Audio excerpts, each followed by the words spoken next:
എപ്പിസോഡിന്റെ opening സീനില് ഇപ്പൊ ഒരുപാട് ഷിനോബികള് റെയ്ക്കാകെ round ചെയ്ത് നിൽക്കുകയാണ്. ഷിനോബികൾ പറയും, ഞങ്ങൾ എത്രയൊക്കെ ശ്രമിച്ചിട്ടും നിങ്ങൾ അറ്റാക്ക് ചെയ്യാൻ കഴിയുന്നില്ല. അതിന് റെയ്ക്കാക പറയും, നിങ്ങളോട് ഞാൻ എത്ര തവണ പറഞ്ഞു ഞാനൊരു ലൈറ്റ്നിങ് യൂസർ ആണെന്ന്. ഈ ലൈറ്റ്നിങ് പവർ ഒരു ഹാമർ പോലെ എനിക്ക് ചുറ്റുമുണ്ട്. സോ വിങ് സ്റ്റൈൽ ജിപ്സു അതുപയോഗിച്ച് മാത്രമേ എന്നെ തകർക്കാനായിട്ട് കഴിയൂ. ഉടനെ ടെമരിയും മറ്റു ചില വിങ് സ്റ്റൈൽ യൂസേഴ്സും ഇപ്പൊ റെയ്ക്കാകയുടെ മുൻപിലേക്ക് വരും. അവരെല്ലാവരും ചേർന്ന് ആ വിങ് സ്റ്റൈൽ ജിപ്സു അതങ്ങനെ ഉപയോഗിച്ച് റെയ്ക്കാകെ കൗണ്ടർ അറ്റാക്ക് ചെയ്ത് അട്ടിച്ച് തെറിപ്പിക്കും. ഒരുപാട് പരിക്കുകൾ പറ്റി റെയ്ക്കാക അട്ടിച്ച് താഴെ വീഴും. റെയ്ക്കാക പറയും, അടിപൊളി, ഇങ്ങനെ തന്നെ എന്നെ എത്രയും പെട്ടെന്ന് സീൽ ചെയ്യ്. ടെമറി വിളിച്ചു പോവും, സീലിംഗ് ടീം നിങ്ങൾ എത്രയും പെട്ടെന്ന് ആള് സീൽ ചെയ്യ്. അടുത്ത സെക്കൻഡ് സീലിംഗ് ടീം അവരെല്ലാവരും ചേർന്ന് റെയ്ക്കാകയുടെ അടുത്തേക്ക് ഓടിയെത്തും. പക്ഷെ സെക്കൻഡുകൾ വെച്ച് റെയ്ക്കാക അവരെല്ലാവരെയും ഇപ്പൊ അടിച്ച് തെറിപ്പിക്കും. ടെമറിക്കാണെങ്കിൽ ഇനി എന്താ ചെയ്യേണ്ടതെന്ന് അറിയില്ല. അപ്പോഴായിരിക്കും ഡോഡ എന്ന് പറയുന്ന ഒരു ഷിനോബി, ടോഡ എന്ന് പേരുള്ള ഒരു ഷിനോബി ആൾ അവിടേക്ക് വരിക.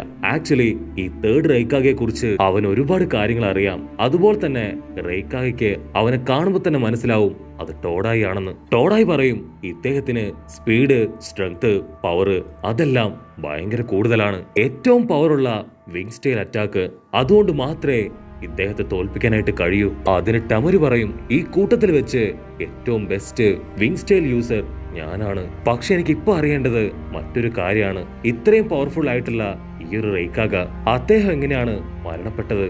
അതിനവൻ പറയും, വർഷങ്ങൾക്ക് മുൻപ് തന്റെ കോമ്പറൻസിന് വേണ്ടി ഇദ്ദേഹം ഫൈറ്റ് ചെയ്തു.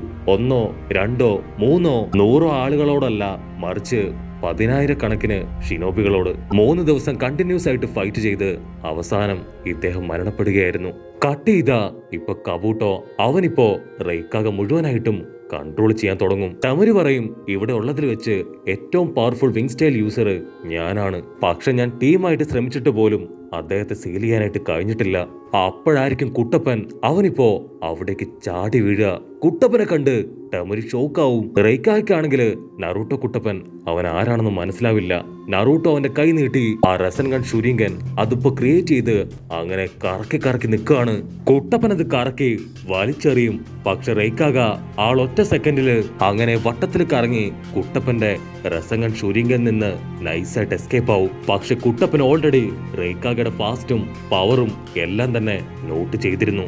കുട്ടപ്പൻ ആ ഒരു റസൻഗൺ ഷുരിങ്കൻ അതിപ്പോ തിരികെ അവന്റെ കയ്യിലേക്ക് കൊണ്ടുവരും. റെയ്ക്കാക എന്തെങ്കിലും ചെയ്യും മുമ്പേ അതങ്ങനെ ക്യാച്ച് ചെയ്ത് റെയ്ക്കാകയുടെ വയറ്റിൽ തന്നെ അത് വെച്ചൊരു ഒറ്റ അടി അങ്ങോട്ട് കൊടുക്കും. പക്ഷെ എന്താ, റെയ്ക്കാക ആളാ റസൻഗൺ ഷുരിങ്കൻ അത് രണ്ടായിട്ട് ചവിട്ടി ഓടിക്കും. അത് കണ്ട് ടൊഡായി അവൻ നിലവിളിച്ച് പറയും, ലോർഡ് റെയ്ക്കാകയുടെ കണ്ണ് അത് ഭയങ്കര പവർഫുൾ ആണ്. ഒരുപക്ഷെ ആള് അത് ടേക്ക് ഓവർ ചെയ്തിട്ടുണ്ടാവും. അതുകൊണ്ട് കുട്ടപ്പ നീ വളരെ ഫോക്കസ്ഡ് ആയിരിക്കണം. ഇങ്ങനെയുള്ള സമയത്ത് നറൂട്ടോയ്ക്കാണെങ്കിൽ എന്താ ചെയ്യേണ്ടതെന്ന് മനസ്സിലാവില്ല. അടുത്ത സെക്കൻഡില് റെയ്ക്കാക ഇപ്പൊ അവിടെ വലിയൊരു വാള് ക്രിയേറ്റ് ചെയ്യാൻ തുടങ്ങും. ടൊഡായി ആണെങ്കില് അവിടെ ഉണ്ടായിരുന്ന ഷിനോബികളെ അവരെ മുഴുവൻ ദൂരേക്ക് മാറ്റും. എന്നിട്ട് ആ ഒരു വാളിനെ പ്രിവെന്റ് ചെയ്യാൻ ആളിപ്പോ മറ്റൊരു വാള് അതിന് മുകളിലായിട്ട് ക്രിയേറ്റ് ചെയ്യും. ഉടനെ ടൊഡായി ആളിപ്പോ കുട്ടപ്പനോട് പറയും, റെയ്ക്കാക ആളുടെ ഫുൾ പവറിലേക്ക് പോയിരിക്കുകയാണ്. ആളുടെ ലൈറ്റ്നിങ് ജിപ്സു പവർ അത് മുഴുവനായിട്ടും കയ്യിലേക്ക് കോൺസെൻട്രേറ്റ് ചെയ്യും. എന്നിട്ട് അതുപയോഗിച്ച് അച്ചറം പൊച്ചറം എല്ലാവരെയും തല്ലിക്കൊല്ലും. ആ ഒരു ഹിറ്റ് കിട്ടിയ പിന്നീട് ആരും ജീവിച്ചിരിക്കില്ല. ടൊഡായി എല്ലാവരോടുമായിട്ട് ഇപ്പൊ വിളിച്ചു പറയും, നിങ്ങൾ എല്ലാവരും എത്രയും പെട്ടെന്ന് ഓടി രക്ഷപ്പെട്. ഇവിടെ റെയ്ക്കാക ആള് ക്രിയേറ്റ് ചെയ്ത വാള് അത് തകർത്ത് കളഞ്ഞ് മുൻപോട്ട് വരും. പക്ഷെ ടൊഡായി ക്രിയേറ്റ് ചെയ്ത ആ റബ്ബർ ബോള് അതിൽ സ്റ്റക്കായിട്ട് അങ്ങനെ നിൽക്കുകയാണ്. അതേസമയം ഇവിടെ ഷിനോബികള് അവര് വാളൊക്കെ കയ്യിലെടുത്ത് റെയ്ക്കാകെ അറ്റാക്ക് ചെയ്യാൻ ഇപ്പൊ റെഡി ആയിട്ട് നിൽക്കും. അവര് പറയും, എന്തൊക്കെ സംഭവിച്ചാലും ഞങ്ങളും നിങ്ങളുടെ കൂടെ തന്നെ ഉണ്ട്. നമുക്ക് കൗണ്ടർ അറ്റാക്ക് ചെയ്തിട്ടാണെങ്കിലും റെയ്ക്കാകെ സീൽ ചെയ്തേ പറ്റൂ. അവരത് പറയുമ്പോ തന്നെ ഇപ്പൊ റെയ്ക്കാക ആളാ വാൾ ഇടിച്ചു തകർത്ത് പുറത്തേക്ക് വരും. ടൊഡായി കുട്ടപ്പനെ തൂക്കിയെടുത്ത് ഇപ്പൊ മുകളിലേക്ക് പോവും. റെയ്ക്കാകയുടെ ആ ഒരു പവറില് വലിയ ഇലക്ട്രിക് ഷോക്ക് അടിച്ച് ആ ഷിനോബികൾ എല്ലാവരും ഇപ്പൊ വീണ് കിടക്കുകയാണ്. കുട്ടപ്പനാണെങ്കില് അതുകൊണ്ട് ഫ്രീസ് ആയിട്ട് നിൽക്കും. ടൊഡായി പറയും, ആൾക്ക് ലൈറ്റ്നിങ് പവർ വളരെ കൂടുതലാണ്. ഇപ്പൊ പോലും അതേ ലൈറ്റ്നിങ് പവർ ഒരു ഷീൽഡ് ആയിട്ടാണ് അദ്ദേഹം യൂസ് ചെയ്യുന്നത്. അപ്പോഴായിരിക്കും നറൂട്ടോ ഇപ്പൊ റെയ്ക്കാകയുടെ നെഞ്ചില് എന്തോ ഒരു അടയാളം കാണാം. അവനത് ടൊഡായെ ചൂണ്ടിക്കാണിക്കും. അതെന്താണെന്ന് ഇപ്പൊ ടൊഡായോട് ചോദിക്കും. അപ്പോഴായിരിക്കും ടൊഡായി പറയാ, അദ്ദേഹം ഒരിക്കൽ ആ 8th ടൈലിനെ അതിനെ കൺട്രോൾ ചെയ്യാൻ ശ്രമിച്ചു. എയ്ത്ത് ടൈലുമായിട്ട് ഏറ്റുമുട്ടി അവസാനം ഇങ്ങനെ ഒരു വലിയ അപകടത്തിലാണ് അത് കലാശിച്ചത്. കുട്ടപ്പന് മനസ്സിലാവും അപ്പൊ ടെയിൽഡ് ബീസ്റ്റ് ബോംബ് അതുപയോഗിച്ചിട്ടായിരിക്കാം എയ്ത്ത് ടൈല് ഇദ്ദേഹത്തെ അറ്റാക്ക് ചെയ്തത്. കുട്ടപ്പൻ ഉടനെ ഇപ്പൊ ടെയിൽ ബീസ്റ്റ് ബോംബ് അത് ക്രിയേറ്റ് ചെയ്യാൻ തുടങ്ങും. ഇവിടെ റെയ്ക്കാകെ ആണെങ്കിൽ ഒരു കൂസലും ഇല്ലാതെ നിൽക്കുകയാണ്. കട്ട് ചെയ്ത ടെമരി അവളിപ്പോ അവളുടെ അസിസ്റ്റൻസിനോട് പറയും കുട്ടപ്പനെ കൊണ്ടുപോലും അദ്ദേഹത്തെ തടയാനായിട്ട് കഴിയുന്നില്ല. പിന്നെ ആർക്കായിരിക്കും അദ്ദേഹത്തെ തടയാൻ കഴിയുക? നമ്മുടെ കൂട്ടുകാർക്ക് നല്ല അടിപൊളി സിനിമകൾ കാണാൻ ഒരുപാട് ഇഷ്ടമായിരുന്നല്ലേ. ഒരുപാട് നല്ല നല്ല മൂവീസ് ഒക്കെ ഉണ്ടായിരുന്ന മല്ലു ഡബ്ഡ് ചാനൽ അത് നമുക്ക് നഷ്ടമായി. പക്ഷെ കൂട്ടുകാരും വിഷമിക്കണ്ട, മല്ലു ഡബ്ഡ് എന്ന ചാനലിന്റെ പേരിൽ തന്നെ ഇപ്പൊ പുതിയൊരു ചാനൽ തുടങ്ങിയിരിക്കുകയാണ്. അതിൽ കൂട്ടുകാർക്ക് ഏറ്റവും ഇഷ്ടപ്പെട്ട മാർവൽ മൂവീസ് അതൊന്നൊന്നായി ഇപ്പൊ അപ്ലോഡ് ചെയ്തിട്ടുണ്ട്. സോ തീർച്ചയായിട്ടും എന്റെ സ്വത്ത് കുട്ടികള് നമ്മുടെ പുതിയ മൂവി ചാനലായ മല്ലു ഡബ്ഡിനെ സപ്പോർട്ട് ചെയ്യണം. അത് കേട്ട് ഇപ്പൊ ഒരു പെൺകുട്ടി ഷോക്കാവും. അവള് ചോദിക്കും നറൂട്ടോയോ? അവനാണോ നേരത്തെ ഷുരീങ്കം വെച്ച് അറ്റാക്ക് ചെയ്തേ? അവൻ ആക്ച്വലി നമ്മുടെ സെയിം പ്രായം മാത്രമല്ലേ ഉള്ളൂ. അതിന് ടെമരി പറയും അതെ, പക്ഷെ അവന്റെ പവർ അത് നമുക്ക് പോലും പ്രഡിക്റ്റ് ചെയ്യാൻ കഴിയില്ല, അത്രത്തോളം കൂടുതലാണ്. കട്ട് ചെയ്ത ഇവിടെ കുട്ടപ്പൻ അവൻ ആ ടെയിൽഡ് ബീസ്റ്റ് ബോംബ് അത് ക്രിയേറ്റ് ചെയ്യാണ്. കുട്ടപ്പൻ അതില് ഒരു സ്പെഷ്യൽ പവർ അത് അപ്ലൈ ചെയ്ത് അതിനെ കൺട്രോൾ ചെയ്യാൻ ശ്രമിക്കും. പക്ഷെ എന്താ, അത് പെട്ടെന്ന് തന്നെ പൊട്ടിക്കൊണ്ടേയിരിക്കും. ടൊഡായി പറയും എനിക്ക് ഉറപ്പായിരുന്നു നിന്നെ കൊണ്ട് അത് കൺട്രോൾ ചെയ്യാൻ കഴിയില്ല എന്ന്. നറൂട്ടോ കുട്ടപ്പനാണെങ്കിൽ ഇപ്പൊ വീണ്ടും നോർമലായി മാറും. അവനിപ്പോ ആ 9 ടൈലിന് പവർ ഇല്ല.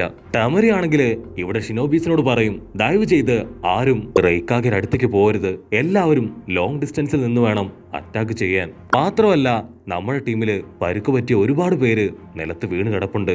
അവരെ എത്രയും പെട്ടെന്ന് നമ്മളെല്ലാവരും ചേർന്ന് മെഡിക്കൽ ടീമിന്റെ അടുത്തേക്ക് എത്തിക്കണം. ഇവിടെ കുട്ടപ്പൻ അവൻ ടൊഡായോട് പറയും എനിക്ക് എത്രയും പെട്ടെന്ന് കില്ലർ ബിയോട് സംസാരിക്കണം. അതിന് ടൊഡായി പറയും കാംകോയ് ഷിനോബി അവരിലൂടെ മാത്രമേ നമുക്ക് ആരെയും കമ്മ്യൂണിക്കേറ്റ് ചെയ്യാൻ കഴിയൂ. പക്ഷെ നീ പേടിക്കേണ്ട ആവശ്യമില്ല, ഞാനും ഒരു കാംകോയ് ഷിനോബിയാണ്. സോ എന്നിലൂടെ നിനക്ക് അവനെ കോണ്ടാക്ട് ചെയ്യാൻ കഴിയും. അപ്പോഴായിരിക്കും ഒരു വമ്പ ട്വിസ്റ്റ്. ടെമരി വിളിച്ചു പറയും കുട്ടപ്പ ഓടിക്കോ, റെയ്ക്കാക ആള് നിന്റെ തൊട്ടടുത്ത് എത്തിക്കഴിഞ്ഞു.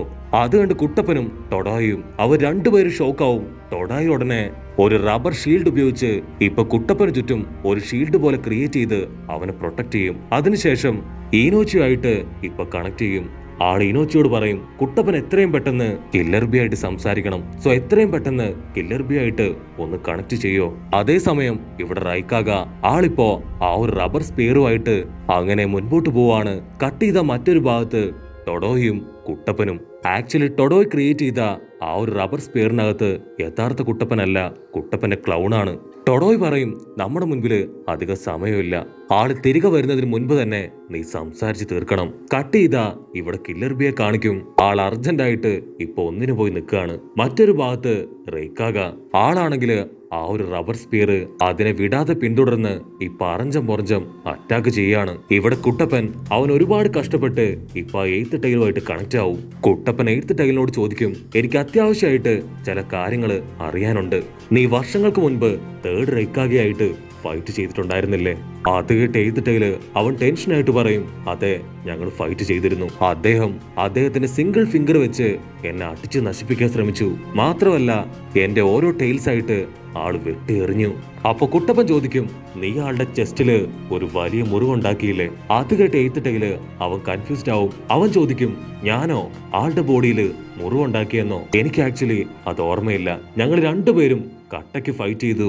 ഒരുപാട് നേരത്തെ ഫൈറ്റിന് ശേഷം ഞങ്ങൾ രണ്ടുപേരും തളർന്നു കിടന്നു. ഇനി ഒരു പക്ഷേ അതിനിടയിൽ എപ്പോഴെങ്കിലും എന്റെ അറ്റാക്ക് അദ്ദേഹത്തിന്റെ ബോഡിയിൽ വീണോ എന്ന് എനിക്കറിയില്ല. അപ്പോഴായിരിക്കും നറൂട്ടോയ്ക്ക് ഇപ്പൊ എന്തോ ഒരു കാര്യം ഓർമ്മ വരിക. കട്ട് ചെയ്ത ഇവിടെ റെയ്ക്കാക ആളാ റബ്ബർ സ്പിയർ അത് രണ്ടായിട്ട് വെട്ടിമുറിക്കും. അതിൽ കുട്ടപ്പനില്ല എന്ന കാര്യം തിരിച്ചറിഞ്ഞ് റെയ്ക്കാക വീണ്ടും ഇപ്പൊ തിരികെ വരികയാണ്. അതേസമയം കുട്ടപ്പൻ അവനാണെങ്കിൽ സേജ് മോഡിലേക്ക് പോയി ഇപ്പൊ റെയ്ക്കാക വരുന്ന ആ ഒരു ലൊക്കേഷൻ അത് കറക്റ്റ് ആയിട്ട് അവൻ ചെക്ക് ചെയ്യാൻ തുടങ്ങും. കുട്ടപ്പനാണെങ്കിൽ ഇപ്പൊ റെസനന്റ് പവർ അത് ക്രിയേറ്റ് ചെയ്യാൻ തുടങ്ങും. ടൊഡോയ് സീലിംഗ് ടീമിനോട് അവരോട് സീൽ ചെയ്യാനായിട്ട് റെഡി ആയിട്ട് നിൽക്കാൻ പറയും. ഇവിടെ റെയ്ക്കാക ആള് വമ്പ സ്പീഡില് കുട്ടപ്പനെ നോക്കി പാഞ്ഞടുത്തുകൊണ്ടേയിരിക്കുകയാണ്. റെയ്ക്കാക സിംഗിൾ ഫിംഗറിലേക്ക് ഇപ്പൊ പവർ മുഴുവൻ കൊണ്ടെന്ന് കുട്ടപ്പനെ അടിക്കാനായിട്ട് ക്ലോസ് എത്തും. കാബൂട്ടോയ്ക്കാണെങ്കിൽ ഭയങ്കര ഹാപ്പി ആവും. അവൻ ശ്വാസം മുറുക്കി പിടിച്ച് ആ ഒരു രംഗം അങ്ങനെ നോക്കി നിൽക്കുകയാണ്. കുട്ടപ്പനാണെങ്കില് റെയ്ക്കാക ക്ലോസ് എത്തുമ്പോ ഇപ്പൊ ആളുടെ നേർക്ക് അങ്ങനെ ചാടി അടുക്കും. ആള് തൊട്ടടുത്തെത്തുമ്പോ ഇപ്പൊ കുട്ടപ്പൻ അവൻ നൈസായിട്ട് ആളുടെ മുന്നിൽ നിന്ന് തെന്നി മാറി ആ ഒരു റസൻഗൺ പവർ അത് റെയ്ക്കാഗയുടെ ചെസ്റ്റിലുണ്ടായിരുന്ന ആ ഒരു മുറിവില് ആഞ്ഞടിക്കും. ഉടനെ ആ ഒരു മുറിവ് അത് വീണ്ടും തകർന്ന് റിയാനിമേഷൻ ജിപ്സ് തന്നെ അവിടെ ബ്രേക്കായി പോവും. കുട്ടപ്പനാണെങ്കിൽ ഭയങ്കര ഹാപ്പി ആവും. കുട്ടപ്പൻ പറയും അദ്ദേഹത്തിന്റെ നെഞ്ചിലെ ആ ഒരു മുറിവ് അത് അദ്ദേഹത്തിന്റെ കൈകൊണ്ട് തന്നെ സംഭവിച്ചതാണ്. ഉടനെ എല്ലാവരും സന്തോഷത്തിൽ തുള്ളിച്ചാടും. സീലിംഗ് ടീം ഉടനെ ആളെ ഇപ്പൊ സീൽ ചെയ്യും. കുട്ടപ്പൻ പറയും എയ്ത്ത് ടൈലും റെയ്ക്കാഗയും ഇവർ രണ്ടുപേരും ഒരുപാട് നേരം ഫൈറ്റ് ചെയ്തു. പക്ഷെ അവസാനം ആർക്കും ഒരു മുറിവും പറ്റാതെ രണ്ടുപേരും നിലത്ത് വീണു. അപ്പോഴാണ് റെയ്ക്കാഗയുടെ ആ സിംഗിൾ ഫിംഗർ പവർ അത് ആളുടെ ബോഡി തന്നെ കുത്തിക്കയറി പരിക്കുണ്ടായത്. അവിടുന്ന് അങ്ങനെ ബ്ലാക്ക് ഔട്ട് ചെയ്ത് അപ്പൂപ്പ ഹൊക്കാഗെ കാണിക്കും ആ ഒരു ബുള്ളറ്റ് അത് ബോഡിയിലൂടെ കയറി ഇറങ്ങി ആളിപ്പോ മരണത്തോട് മല്ലടിച്ചുകൊണ്ടിരിക്കുകയാണ്. അങ്ങനെ അവിടെ വെച്ച് ഈ ഒരു എപ്പിസോഡും അവസാനിക്കുന്നു. എപ്പിസോഡ് ഇഷ്ടപ്പെടുകയാണെങ്കിൽ തീർച്ചയായിട്ടും ലൈക്ക് ചെയ്യാനും കമന്റ് ചെയ്യാനും ഷെയർ ചെയ്യാനും മറക്കല്ലേ. അടുത്തൊരു അടിപൊളി എപ്പിസോഡുമായിട്ട് കാണുന്നവരെ it's me with Mallu episode.